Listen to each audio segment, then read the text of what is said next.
올해 73세가 된 지금 내 앞에는 평생 한 번도 만나지 못했던 아이가 서 있습니다.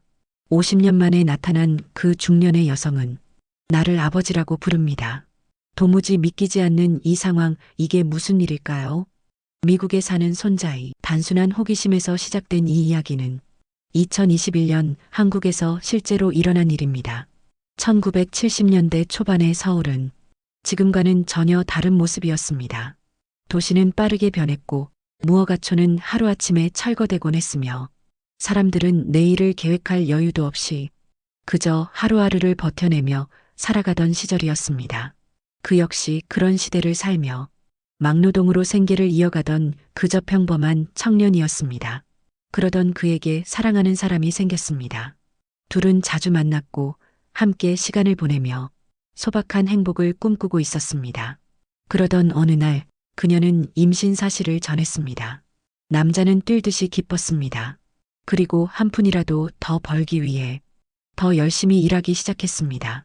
그러다 다른 지역으로 일을 나가게 되었고 그 사이 2달이라는 시간이 흘러가 버렸습니다. 그간 모은 목돈에 마음까지 부자가 된 그는 결혼도 하고 아이와 함께 살 생각에 들뜬 마음으로 걸음을 재촉하였습니다. 하지만 마을 어귀에 들어섰을 때 그들이 살던 곳은 이미 사라진 뒤였습니다. 당시에는 무허가로 형성된 마을을 허물고 그 자리에 새 건물을 짓는 도시정비가 한창이었습니다. 이후 해당 지역에서는 기존 마을의 흔적을 확인하기 어려웠습니다. 그는 이웃을 찾고 동사무소를 찾아다니며 몇 날 며칠을 헤맸습니다. 하지만 아무도 그녀가 어디로 갔는지 알지 못했습니다. 그는 몇 달 동안 포기하지 않고 찾으러 다녔지만 당시의 상황으로는 더 이상 방법이 없었습니다. 결국 그는 그녀와 아이를 영영 잃었다고 생각하게 됩니다. 시간은 조용히 흘러갔고 그 역시 삶을 멈출 수는 없었습니다. 그렇게 어느덧 반세기라는 시간이 훌쩍 지나 2021년 미국, 한 한국계 미국인 젊은이가 DNA 검사를 받았습니다. 당시 미국에서는 조상의 뿌리를 찾거나 먼 친척을 발견하는 용도로 DNA 검사가 유행하던 때였습니다.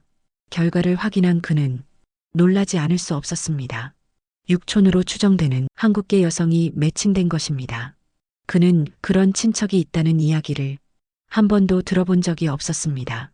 그는 가족에게 물었고 오래전 한국에서 미국으로 이민 온 자신의 할머니에게 물어보기에 이르렀습니다. 그 결과 할머니의 6남매 중 한국에 사는 셋째 오빠가 가장 유력하다는 이야기가 나왔습니다. 셋째 오빠는 50년 전 사랑하는 사람과 아이를 잃어버렸던 바로 그 남자였습니다. 73세의 그는 처음에는 이 사실을 이해할 수 없어 한참을 멍하니 어리둥절할 뿐이었습니다. 하지만 미국에 사는 여동생이 의문의 여성 사진을 보내왔을 때 그의 머릿속에는 번개처럼 한 장면이 스쳤습니다. 그는 숨이 멎는 것 같았습니다. 사진 속 여성의 얼굴은 50년 전 그가 사랑했던 그 사람과 너무나 닮아 있었습니다. 그는 직감했습니다. 틀림없다. 내 아이다. 그 여성의 이름을 영이라고 부르겠습니다. 영희 씨는 1970년대 초 서울 영등포 거리에서 발견되었습니다. 당시 나이는 3살 정도로 추정되었습니다. 혼자 길을 헤매고 있었고 경찰에 의해 보호되었습니다. 하지만 그녀는 이름도 부모도 집에 대한 기억도 아무것도 가지고 있지 않았습니다. 병원에서는 임의로 그녀의 이름과 생년월일을 만들어 주었고 곧 고아원으로 보내졌습니다. 그리고 이후 미국으로 입양되어 다정한 양부모 밑에서 사랑받으며 자랐습니다. 성인이 되어 결혼했고 아이를 낳아 키우며 살아가던 중 처음으로 혈육에 대한 갈망을 느끼게 되고 자신의 뿌리에 대한 그리움은 점점 깊어졌습니다. 나는 누구인가? 내 부모는 어디에 있는가? 나를 낳아준 사람은 지금도 살아있을까? 그녀는 친부모를 찾기 위해 한국신문에 광고를 내고 인터넷에 글을 올렸습니다. 2009년에는 DNA 데이터베이스에 자신의 정보를 등록했습니다. 언젠가 누군가와 연결되기를 바라면서 말입니다. 하지만 10년이 지나고 15년이 지나도 아무 소식이 없었습니다. 그녀는 거의 포기하고 있었습니다. 어쩌면 평생 알 수 없을지도 모른다고 생각하고 있었습니다. 그러던 2021년, 마침내 알림 하나가 도착합니다. 육촌으로 추정되는 매칭 상대가 나타났다는 메시지였습니다. 그녀는 믿을 수 없었습니다. 15년을 기다린 끝에 드디어 단서가 생긴 것입니다. 그녀는 한국에 있는 그 남성에게 DNA 검사를 요청했습니다. 그리고 몇 주 뒤 결과가 나왔습니다. 친부일 확률 99.999%. 50년 만에 그녀는 아버지를 찾았습니다. 두 사람은 영상통화로 처음 얼굴을 마주했습니다. 반세기 만의 만남이었습니다. 처음에는 서로를 바라보기만 했습니다.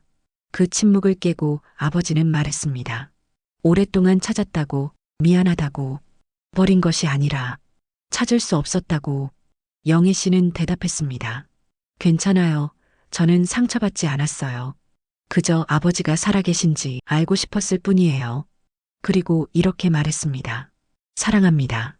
그리고 모든 게 괜찮다고 말하고 싶었어요. 이 관계를 이어갈 기회가 생겨서 너무 고맙다고 말했습니다. 그 이후로 두 사람은 일주일에 한두 번씩 영상통화를 이어가고 있습니다. 그리고 마침내 한국에서 직접 만나 같은 자리에 앉았습니다. 50년 만에 아버지와 딸로 마주 앉은 순간이었습니다. 그들은 지난 50년의 이야기를 나눕니다. 아버지는 딸의 성장을 듣고 그 딸은 아버지의 삶을 듣습니다. 영희 씨는 지금도 어머니를 기다리고 있습니다. 그녀는 이렇게 말합니다. 엄마, 저는 잘 지내고 있어요. 엄마도 행복하고 건강하신지 알고 싶어요. 낳아주셔서 고마워요. 많이 보고 싶어요. 50년의 세월이 흐르는 동안 많은 것들이 달라졌습니다. 하지만 끝까지 남아있던 것은 혈연과 사람을 향한 그리움이었습니다.